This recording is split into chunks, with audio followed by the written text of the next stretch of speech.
I've been collecting planes since I was a small child.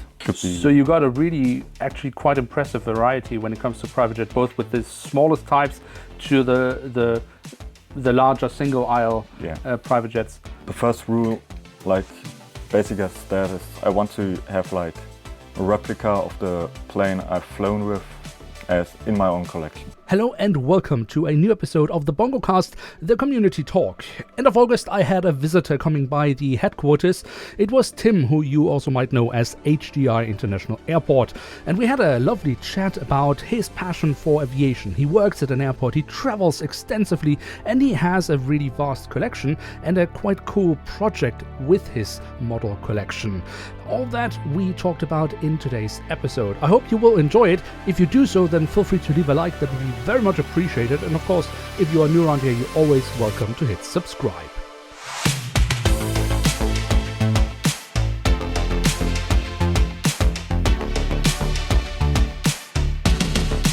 So we are back in the headquarters, and I have yet again a very special guest here for the podcast.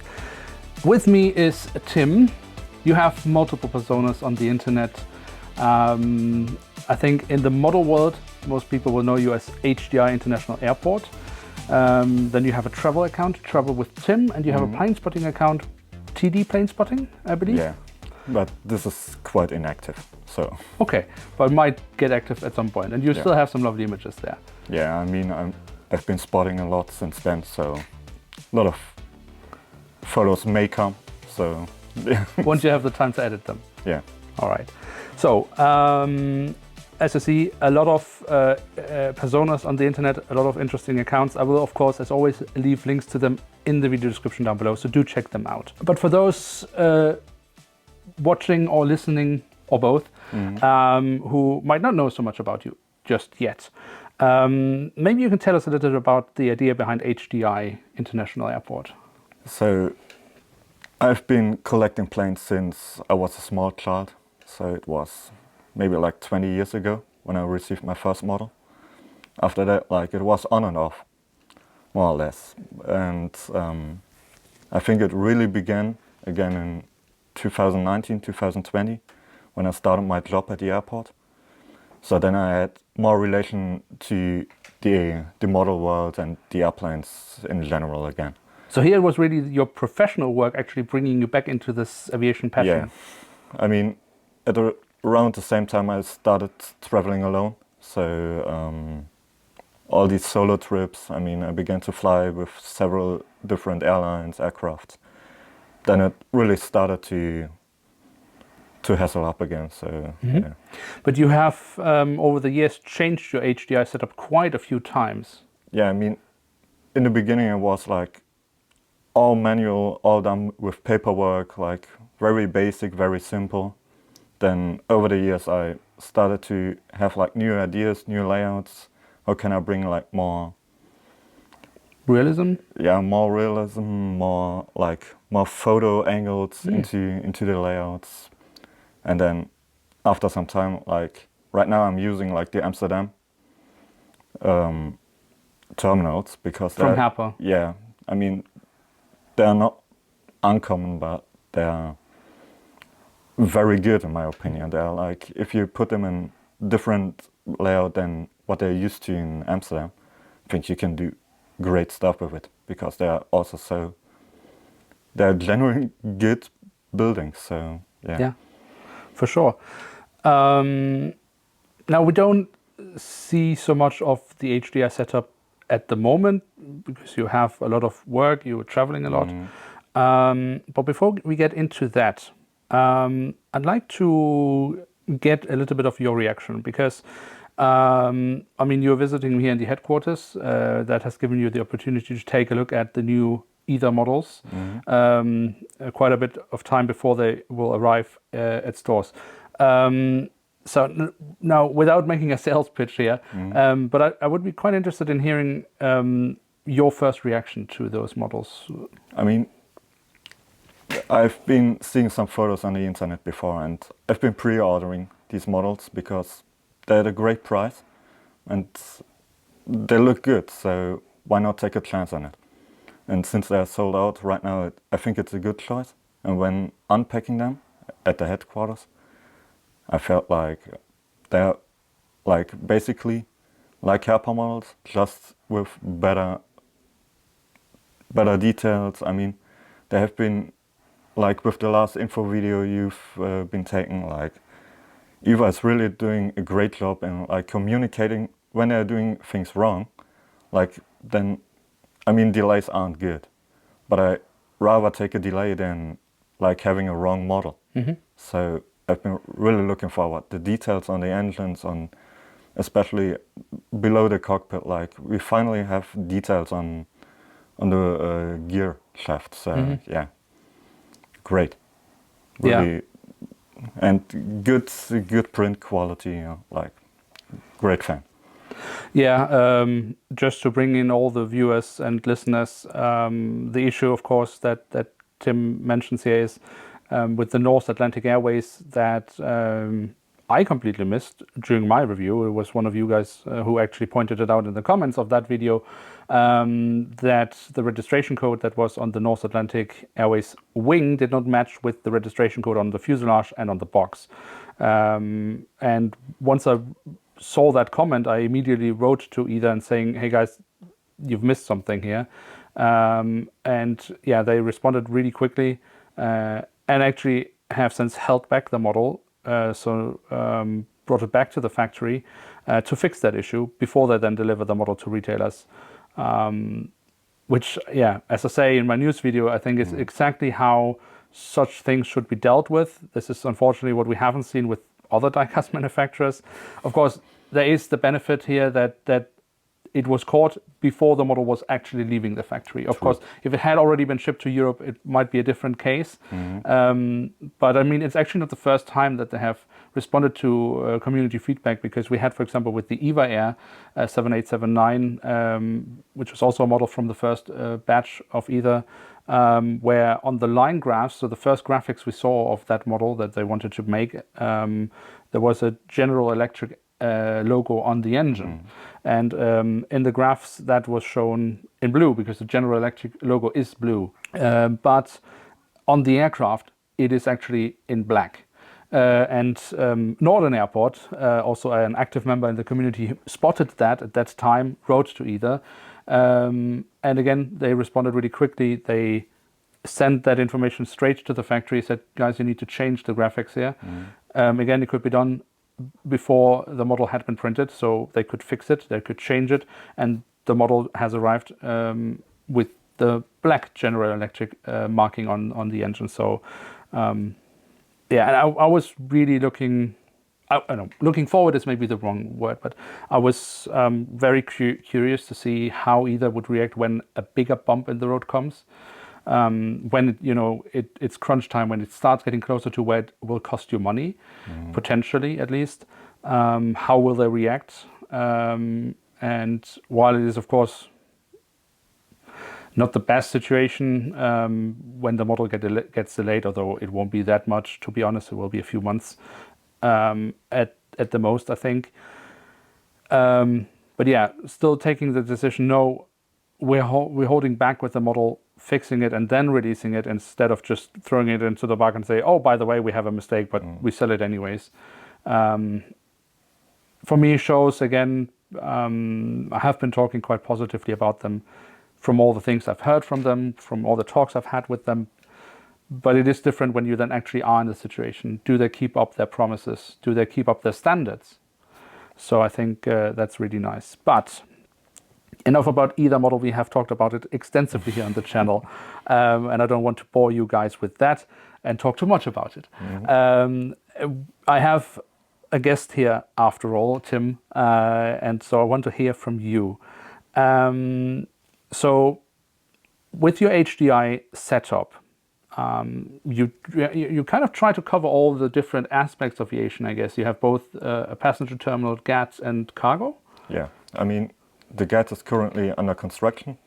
So it's been done in the past. I haven't shown pictures of it because I'm not happy with it. And I haven't gotten like a lot of private planes. So I got into touch with some 3D printers. So I got some more general aviation aircraft, because the only set we have from Herpa is like the one with the 2 Cessnas and the 2. Yeah, helicopters or something like that. Yeah. So yeah, I've been having some contacts. So I've also done Falcon, some smaller regional aircrafts, the Piper PA-42, I think it is, and some others. So Yeah. so it's more variety. And I also got in touch with TWC to get some like Boeing BBJ A380, the like several of these charter airplanes, which I'm also knowing from Dortmund, like for example the Air Charter Express Embraer 145, always on the move for, I don't know, for orchestras, for different football clubs. They're getting chartered, as well as the Dornier 328 from Private Wings or some other airlines. So these are all over Europe when there's like football season. So should be. So you got a really, actually quite impressive variety when it comes to private jet, both with the smallest types to the larger single aisle private jets, which, as you said, you worked a lot. I mean, you have the few Herpa private jets that are there, and then you've worked a lot with 3D printing, and then custom models. Yeah. Now I know that you have, apart from private jets, you have quite a passion for custom models, or at least you. I don't think I know anyone who has as many custom models than you. How many do you have? Do you know? I don't really know. It must be something around 200 to 300. Okay. So maybe around the 300 mark. Not that many are finished. So there are still some orders which will be done. Made. Yeah. Okay. So. But now there is a reason why you have that many. I mean, it's not just because maybe many of the airline and aircraft and combinations haven't been made by Herpa or other manufacturers, but there's a deeper reason behind that. Yeah, I mean, like at the beginning, like when I started making customs myself, or when I ordered some, like most of them were, I don't know, basic airlines and airplanes you see all around Europe, where the airport is obviously staying. Like it's in Heidelberg, it's in the southern region of Germany, so it should be good to have some actual charters and everything in there. That you, in theory, could have seen in such an airport if it existed. Yeah, obviously, like Freebird. And those were then airlines that weren't made by Herpa or others? Yeah. Okay. And then after that, like I started making some narrow body customs at first. For example, like ASL, because it's also like narrow body cargo planes aren't done in 1 to 500 apart from the Lufthansa. Yeah. And maybe some Tupolevs and 757 from DHL, so or UPS. Yeah. Which are the most in Europe, obviously, but like it's not all. It's getting more and more to narrow body freighters. Oh yeah, there are plenty of there. I mean, you see many 737s. Obviously, you see plenty of ATRs around as well. Yeah. So that started then. Then I began to more shift into like a different direction, and also starting doing some wide bodies. But like the main part of why I was starting doing like such models were because since I've been flying a lot, and in the past years, especially after the COVID-19 disaster, like I've been trying out different airlines. I wanted to have a model at least like somewhat representing the aircraft and airline I've been flying with. Okay, so yeah, you say it yourself. You've been traveling quite a lot. In fact, I mean, apart from I don't know anyone else who has as many custom models as you. I also do not know anyone who comes even close to traveling as much as you do. And I know quite a few people that travel a lot, but your travel history is really quite impressive. I mean, maybe just to give viewers an idea of your travel experience or history or whatever we want to call it. You have come here to Denmark to visit me, something I've been looking forward to. Now, you arrived on a Thursday, but you started traveling already on a Monday. Yeah. Take us along that ride. So it's my last official holiday Yeah. of the year. So I had 6 days to spend. It was planned that I go here, so I booked the flights way in advance. So I already booked like those flights. It has to be via Frankfurt or via Amsterdam or somewhere. So Yeah. so it was already clear that I take like 4 flights. So two to get to Denmark and 2 back. Yeah. But then, since I realized I still have 3 days off beforehand, so then I just looked around, like, is there some special plane going anywhere? So, and since it's one of the last months of the Boeing 757 in Europe, I wanted to take this one as well. So on Monday morning, I booked Condor 757-300. Lucky enough to get a business class seat to Palma de Mallorca from Düsseldorf. And then spent a day there. Was nice weather, all good. Then the next morning, and just looked up to get. There was a flight I wanted to take. It was from Malaga to Dublin with Aer Lingus A330. So, and it's only in summer season, and it's only on some days, like beginning of the vacation time and at the end. So I wanted to take this one, so I had to search up for the cheapest flight from Palma to Malaga, which was a Europa 737, so nothing special. Took that one, had like 3 hours of stoppage time in Malaga, then had to fly to Dublin, then back to going to Düsseldorf because I had to fly to Denmark. On Thursday, I had to take a route from Dublin to Düsseldorf, but there was like, I think 2 or 3 different things. So I could have just taken Eurowings or Aer Lingus from Dublin. On a direct flight. On a direct flight. Okay. So, but that's too boring. The times were not good, okay. and it was also more expensive than what I took. So I took KLM via Amsterdam, had 6 hours in Amsterdam, great for spotting. So yeah, just took that one, arrived on one of the last arrivals on Wednesday evening in Düsseldorf, just to take one of the early morning departures from Düsseldorf to get to you. So okay, so you start in Düsseldorf, go to Mallorca. From Mallorca to Malaga, from Malaga to Dublin, from Dublin to Amsterdam, from Amsterdam to Düsseldorf, from Düsseldorf to Frankfurt, from Frankfurt to Billund. Yeah. Okay, so that's just to give you an idea of the travel habits of Tim. I mean, okay, I also have to add here that you are probably also the most talented in finding really cheap fares. So I don't know how you do it, but if there's any travel agency out there who needs a very talented man, he's your guy. But apart from then fulfilling your travel needs and trying out various aircraft types and airlines, of course, you then take one step more than just traveling on all these aircraft and airlines, because then you add it into your collection basically afterwards. So tell us about that. What is the idea behind that? Do you have any rules or kind of what you do when you make these custom models then?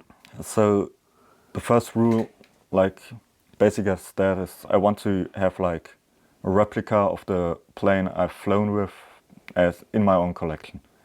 So that's the basic rule. After that, like for example, in the beginning I was flying a lot with Ryanair, and I don't really need like 100 Ryanairs. So I just take like the different types, like normal 737-800, then the split scimitar, if there's like a special sticker on it, the Max, like with Malta Air and Buzz Air, like some differences. But with the stickers, like as I mentioned, like I was coming via Amsterdam to Düsseldorf, it was German Airways, and we're 190 with like the newly added, like operated by KLM City Hopper. And since I have the exact same model with the exact same registration already done without its sticker. I don't need a new one. Okay, so you don't replicate every single aircraft with every single variation. So there is reasoning to it. Yeah. Okay. But why? I don't know. I just think it's fun to look in your collection. Like, these are the only ones which are standing in my shelf. So every time I see that shelf, I can really see like what have I flown with.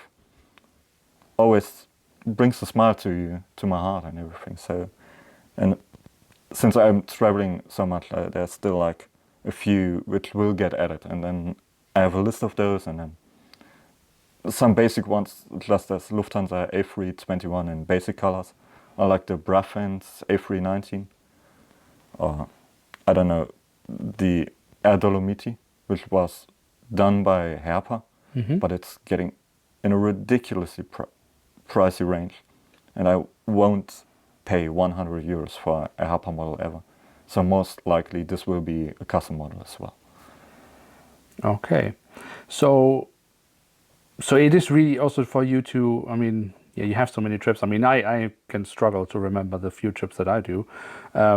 So it is also kind of a memorabilia for you to kind of look back at what you have been flying on, where you've been basically also. So what's the goal with this? Where does it end? Does it end? I don't think there could be a real end to it. Like, it just goes on until I don't feel like it's necessary anymore. So when you've tried all the airlines and all the aircraft types. Yeah, and like, since we're living in such a boring jet age, a lot of A320s and 737s. Yeah, so with the time you get to know like the most common basic aircraft in Europe, and then you're taking like 10 trips, and you haven't flown even one new single aircraft, so or airline. So, but that's then where your creativity comes in, and your talent in finding cheap fares, but also really like routings that no one else would think of. Yeah. Because I know you've done like these crazy round trips also, like for example when we've met at Amsterdam at the Collectors Fair there, you often have done like taking the shortest routing, basically half around the world, just to arrive there. And then and then I flew on this airline that nobody has ever heard about, and they used this aircraft type. And yesterday we were talking a little about a few of your upcoming trips, and you talked like, and I mean, I want to fly on the Saab 340 passenger version, which is already, I mean, cargo is hard to find, but passenger version. And they fly with it in Croatia, I believe it was. Yeah, in Croatia. And I mean, you have to know that, I guess, to even be able to book that, because who would think that the last European Saab 340 passenger versions are flying in Croatia, of all places? Yeah, and then, I mean, sometimes it's kind of tricky to get onto the ticket pages, because it's operated by Sprint Air, but Sprint Air doesn't have their own website where you can book tickets. So you have to go to Trade Air, and Trade Air you can only book via Reisebüro Pristina, which is like a travel agency in Pristina. But on the Trade Air page you can't book Trade Air flights, but you can book the Saab 340 flights. So it's like really difficult. But how do you even figure that out? Just by searching everything. I mean, you can use Flight Radar and Skyscanner, for example, for your advantage, and then to find these aircraft types in the first place. Okay, and then you basically reverse engineer. You find the aircraft type, and on Flight Radar you can then also identify the airline, and then you try to figure out how can I actually book that flight. Yeah, and how expensive is it and everything. So the flights in Croatia, for example, aren't really expensive. Apart from that, like, how can I get to the small airports in Croatia? Because I know there's good routing to the bigger ones like Split, like Zadar, Zagreb. Yeah. But then you always have to think about, like, when I'm flying from Zagreb, I don't know, to some small city in Croatia, how can I move on? Like, do I have to take the next direct flight back? But then it's not really, like, I haven't been to that place, like, I want to explore a bit, everything. So that's when I'm having 3 days off, I really want to take those trips, but Sometimes it's just not possible. All right, so that kind of brings me back to a few episodes ago. I had Joe, you also know him, a model Airport Vienna, as a guest here, and we talked because he has also a really cool collection and like all these models that nobody knows about. And one of the points he had on how he was able to do that was just having a deep knowledge of the aviation industry. Like if you don't know the airline, you won't even look for if there's a model of it. And I guess for you, it's really having a deep insight into the industry, knowing what aircraft types are actually still flying around there, but might be really hard to find. And then, of course, with traveling a lot, you also gained a lot of experience. And as you say, then you travel from maybe a major city, but then to some small city somewhere. But how do you get on from there if you don't want to go straight back and stuff like that? And there you've really accumulated a lot of knowledge. Yeah. I mean, especially with these transit flights, you can basically when you're in Istanbul or in Belgrade of, I don't know, like some not major hub, which is inside Europe, which is like Istanbul is a bad example, but like Belgrade, not a lot of people travel through it. But like then you see some other airlines which you most definitely don't know because you don't see them in Germany. Yeah. And then you can just... Because they might not even be allowed to fly into the EU, for example. Yeah. I mean, that's what you would see in Istanbul, for example. You see a lot of airlines coming in there that, for example, you get a lot of airlines from Iran, for example, stuff like that, that you just, you can't see in the European Union because they are blacklisted. Yeah. And it's also like, I think Europe is quite a bad example, but when I flew to Kenya this year, like there's a whole lot of Fokkers staying around, like the Fokkers, aircraft. Yeah, Fokker 70, Fokker 100. Yeah. And they're still in their original livery, like the Trade Air Fokker 100 still flies there in the Trade Air livery. Okay. The Netherlands government Fokker 70 still staying there in the original. Do they at least change the titles on the airline? Yeah, The titles so they keep the livery, but just change the name. Yeah. Okay, that's wild. So you get some really crazy combination there. Yeah. So and I mean in Africa it's obviously even for my standards, because I've been flying a lot through Europe. It's not really that easy to get some flights booked. But I don't know. But even there, you managed to go quite a bit around. Yeah, but that was mostly by tuk-tuk and car. I only took like two flights in Kenya. Yeah. Which are basically like Kenya Airways. Sure. Good airline. You know them. It's easy to book with them. Yeah. SkyTeam partner, I believe. Yeah. Yeah. Also a good airline. You like them? Yeah, I mean, you get some snacks, you get a drink, you have in-flight entertainment system on an Embraer or 737. I've flown with both, and it's like a 45-minute flight. But so now you need to get them as custom models as well, because they're not made in Scale 500. They're already made by TWC. So, okay, so you already have them. Yeah, okay. Very cool. So did you then get maybe some of these other crazy combinations in Africa with airlines using old liveries or something? Or you actually you don't do everything you see. You do really just what you're flying on. Yeah, true. Okay. Yeah. Because then it's like there's no end to it.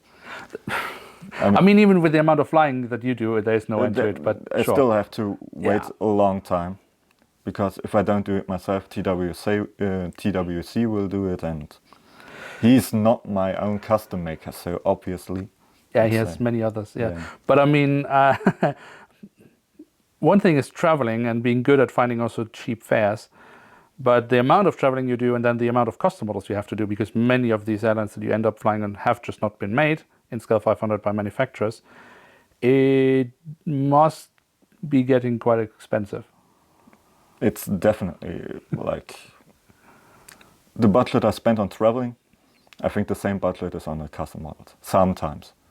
So then it is really important to find cheap fares so that you have money left for that. I mean, when I was flying in Indonesia, like, I don't know, some wind flight, I was on a Lion Air Max. So yeah, I mean, it was the cheapest airline. It was a terrible airline, but still. But now you still have to get a custom of it. Yeah. Because I think Lion Air, I think we have 737 models. 900. Yeah, but we don't have like, a many Max. Yeah. No, the Max 9. I think they only have 4 in their fleet. Do you sometimes, when you book flights, maybe, I mean, I know you want to try out all the aircraft types, but do you sometimes maybe still try to avoid a specific just because you know then you would also need to get that as a custom model? Has that ever occurred? Or do you actually see it as a challenge to really get everything? I mean, to get a custom model never held me back. Like, Okay. sometimes it's just not possible, and then I'm alright. Like, Yeah.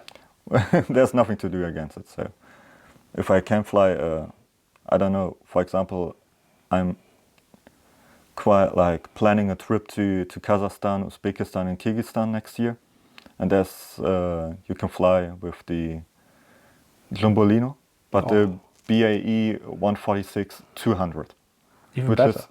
was basically never done by Happer because they're using the wrong mold for the 300 for all of them. Yeah, that was actually. I mean, I'm a huge sucker for the Jumbolino. It's my favorite aircraft. I've loved it from childhood, and I still love it. And I had the pleasure of flying on it quite a bit throughout the years. Obviously, not the later years anymore because it's very, very rare nowadays. But there was actually Joe, again, Model Airport Vienna, who actually made me aware of, because I had grabbed a few of these Jumbolino models from Herpa, models that I had known of for years, but then didn't get, and then found them for reasonable prices. It was, for example, the Swiss Jumbolino, really cool, or the Lufthansa. I don't remember if it's Lufthansa regional, but it has the actual Lufthansa logo on the back, and that's actually based on the 85, the Avro 85. And I was really happy. And then one day he came and crushed my dreams, basically. Oh yeah, did you know that Herpa uses the same mold for the Avro 100 and the 85? And I said, no, they just changed the distance between the cabin windows. And I was like, no, that can't be. Yeah. And so I had to put them next to each other. They were the exact same length. And I said, oh my God. So yeah,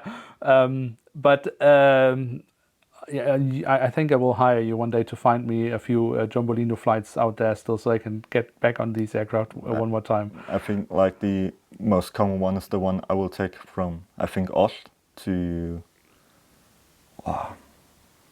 Astana. I think. Okay. Yeah.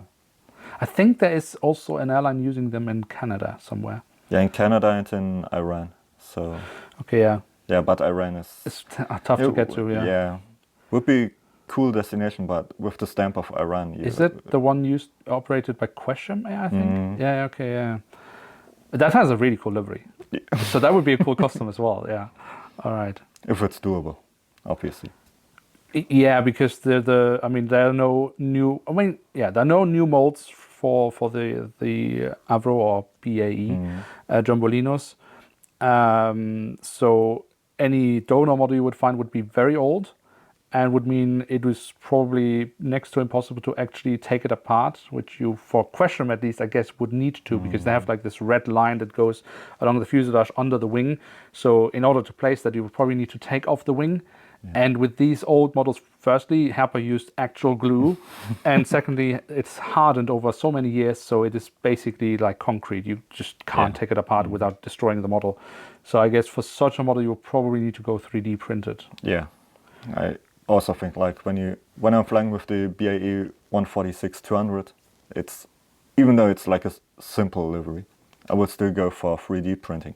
So I think in the model type there's no registration, no limit on what aircraft type you can get into your collection. It's more like if for example, take a look at the Fly One A321 livery, with the blue, which goes from the dark blue into... Oh yeah, is that a new standard livery, or is it a special livery? I haven't quite figured out yet. I don't know either, but like... I hope it's a special livery, to be honest.